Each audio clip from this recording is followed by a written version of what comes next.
আসসালামু আলাইকুম প্রিয় দর্শক।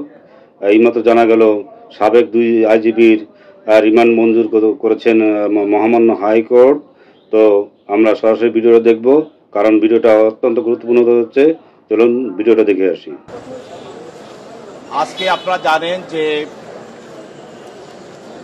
সাবেক আইজিপি যার নেতৃত্বে বা শাপলা চত্বরে হেফাজত ইসলামের যে মিটিং হয়েছিল, সেই মিটিংয়ে যার নেতৃত্বে সেখানে বোমা এবং গুলি মেরে হাজার হাজার এতিম সাধারণ মানুষকে হত্যা করা হয়েছিল, এবং যিনি বিভিন্ন মিডিয়াতে এসে নিজে স্বীকার করেছেন যে আমি দায়িত্ব নিয়ে সেটা করেছি, যেটা না করলে হয়তো সে গভর্নমেন্ট পড়ে যেত।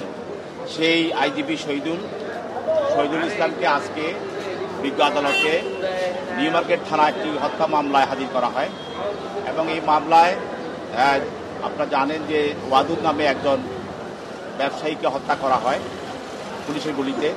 এই মামলায় প্রাথমিক তদন্তে শহীদুলের বিরুদ্ধে এই ঘটনার সঙ্গে হত্যার সঙ্গে জড়িত থাকার বিষয়টি তদন্ত কর্মকর্তা উদ্ঘাটন করেন, এবং আরও অধিক তদন্তের জন্য তাকে রিমান্ডে চাওয়ার দরখাস্ত দেন, এবং এই রিমান্ড দরখাস্ত দেওয়ার পরিপ্রেক্ষিতে বিজ্ঞ আদালত রিমান্ড 7 দিনের রিমান্ড মঞ্জুর করেন।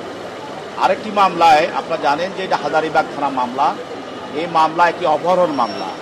এই মামলায় এমন এক ব্যক্তিকে এই মামলা আনা হয়েছে, আপনারা সোশ্যাল মিডিয়ায় দেখেছেন, বিভিন্ন টেলিভিশন এবং ফেসবুকে আপনারা দেখেছেন যে আব্দুল্লাহিল কাপি, পুলিশের সাবেক ঊর্ধ্বতন কর্মকর্তা আব্দুল্লাহিল কাপি, সে এয়ারপোর্টে পালিয়ে যাওয়ার সময় তাকে পুলিশ অ্যারেস্ট করে, এবং আপনারা দেখেছেন যে সে এই গণ আন্দোলনের সময়, ছাত্র জনতা আন্দোলনের সময় যে লাশগুলো পড়েছিল, সেই লাশগুলোকে সে ভ্যানে উঠিয়ে নিয়ে সে আগুন দিয়ে পুড়িয়ে দিয়েছিল খুব নির্মমভাবে। এই নির্মম নিষ্ঠুর ব্যক্তিটাকে আজকে এই আদালতে উপস্থাপিত করা হয়, এবং এই মামলা, যে মামলাটা করা হয়েছে, এই মামলার অপহরণের সঙ্গে সে জড়িত। সেই জন্য তদন্তকারী কর্মকর্তা তার বিরুদ্ধে আরও তদন্তের জন্য এবং আরও জিজ্ঞাসাবাদ করার জন্য 10 দিন রিমান্ড প্রার্থনা করেন। বিজ্ঞ আদালত উভয় পক্ষের শুনানি অন্তে 8 দিনের রিমান্ড মঞ্জুর করেন। আরও একটি মামলায় আপনারা জানেন যে আরেকজন ব্যক্তি, তিনি হলেন যে আব্দুল্লাহ আল মামুন, সদ্য যিনি আইজিপি ছিলেন আব্দুল্লাহ আল মামুন।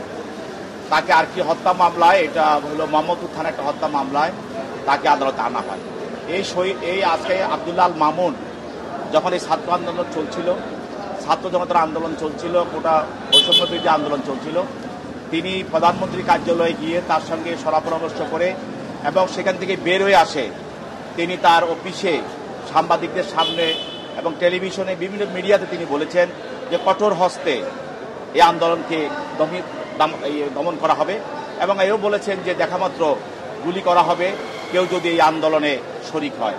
সেই ব্যক্তি, সে কুখ্যাত পুলিশের কলঙ্ক যে আইজিপি আব্দুল্লাহ আল মামুনকে একটি হত্যা মামলায়, মোহাম্মদপুর থানা হত্যা মামলায়, একজন বসিলা চৌরাস্তায় যে হত্যাটা হয়েছিল দোকানি আব্দুল সাইদ, তাই এই হত্যা মামলায় তদন্তকারী কর্মকর্তা তাকে প্রাথমিকভাবে এই হত্যার সঙ্গে জড়িত থাকার কারণে তাকে গ্রেপ্তার করে অত্র আদালতে উপস্থিত করা হয়, এবং আরও জিজ্ঞাসাবাদ করার জন্য 10 দিনের রিমান্ড প্রার্থনা করেন বিজ্ঞ আদালত এই 3টি মামলায়, এবং এই মামলায় শুনানি অন্তে তার বিরুদ্ধে 8 দিনের রিমান্ড মঞ্জুর করে। উভয় মামলায় আসামি পক্ষে আইনজীবী ছিলেন, তারা তাদের বক্তব্য রেখেছেন এবং রিমান্ড বাতিলপূর্বক জামিনের প্রার্থনা করেছেন।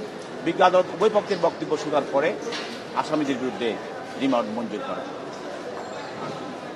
আমরা কথা বলছিলাম, এখানে রাষ্ট্রপক্ষের আইনজীবী ছিলেন, তিনি আসলে বলছিলেন যে এজলাসের ভেতরে কোন কোন কথা হয়েছে। আমরা এখন আসামি পক্ষের আইনজীবী যারা রয়েছেন তারা আছেন, আসলে কথা বলবো যে তারা জামিন চেয়েছিলেন, জামিন তাদেরকে আসলে নামঞ্জুর করেছে, সেই বিষয়গুলো আমরা আসলে জানার চেষ্টা করি। আমি অ্যাডভোকেট মোরশেদ হোসেন শাহিন। আপনারা ইতিমধ্যে জেনেছেন যে আজকে 3 জন আসামি বিজ্ঞ আদালতে গ্রেপ্তারপূর্বক নিয়ে আসা হয়েছে। এর মধ্যে একজন হচ্ছে সাবেক আইজিপি AKM শহীদুল হক, 2 নম্বর হচ্ছে উনিও সাবেক আইজিপি চৌধুরী আব্দুল্লাহ আল মামুন, আরেকজন আছে উপপুলিশ কমিশনার আব্দুল্লাহ রাহি কাফি। এই 3 জনকে গ্রেপ্তার করে বিজ্ঞ আদালতে উপস্থিত করা হয়েছে এবং তাদের বিরুদ্ধে রিমান্ড চাওয়া হয়েছে।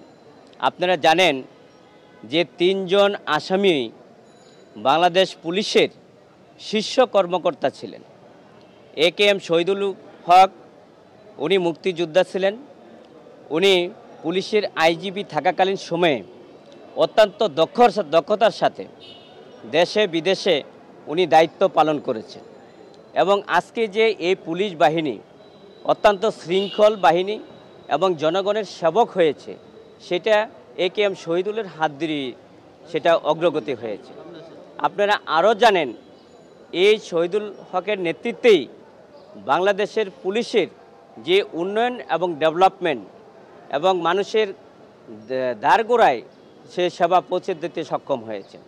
আমরা বিজ্ঞ আদালতে এই বক্তব্যগুলি সাবমিশন আকারে নিয়েছি। এবং আরেকটা জানেন যে IGP তাদের কাজটা কি, তারা হচ্ছে সরকারের বাহিনী, সরকারের সমস্ত কিছু নির্দেশনা এবং তাদের যেই অর্ডার সেটা পালন করেই একজন IGPর কাজ। বাংলাদেশের সংবিধানে কনস্টিটিউশনে স্পষ্ট বলা আছে, বাংলাদেশের দেশে যদি কখনো দুর্যোগ সৃষ্টি হয়, কোনো বিশৃঙ্খল সৃষ্টি হয়, মানুষের জান এবং মালের নিরাপত্তার দায়িত্ব হচ্ছে পুলিশ বাহিনী। সেই অনুযায়ী পুলিশ অত্যন্ত দক্ষতার সাথে জনগণের জান ও মালের নিরাপত্তার দায়িত্ব পালন করেছিলেন। আজকে যে তাদের বিরুদ্ধে হত্যা মামলা করা হয়েছে, হত্যা মামলায় এই আসামিদেরকে সম্পৃক্ত করা হয়েছে। আসলে এই যারা হত্যা মামলায় সম্পৃক্ত করা হয়েছে, এই মামলাগুলিতে যারা প্রকৃত অপরাধী এবং যারা এই ঘটনার সাথে জড়িত তাদেরকে যদি সম্পৃক্ত করা হতো তাহলে ন্যায় বিচার পাওয়া হতো। এই মামলাগুলিতে দেখা যাচ্ছে যে বাদী চিনে না আসামিকে এবং আসামিও জানে না বাদীকে। এই যে ঢালাওভাবে মামলাগুলি হচ্ছে, এতে মানুষের এবং আইনের প্রতি এবং আদালতের প্রতি একটা মেসেজ যাবে যে আইন এবং আদালতের প্রতি মানুষের আস্থা এবং বিশ্বাস যেটা ছিল সেটা হারিয়ে ফেলবে।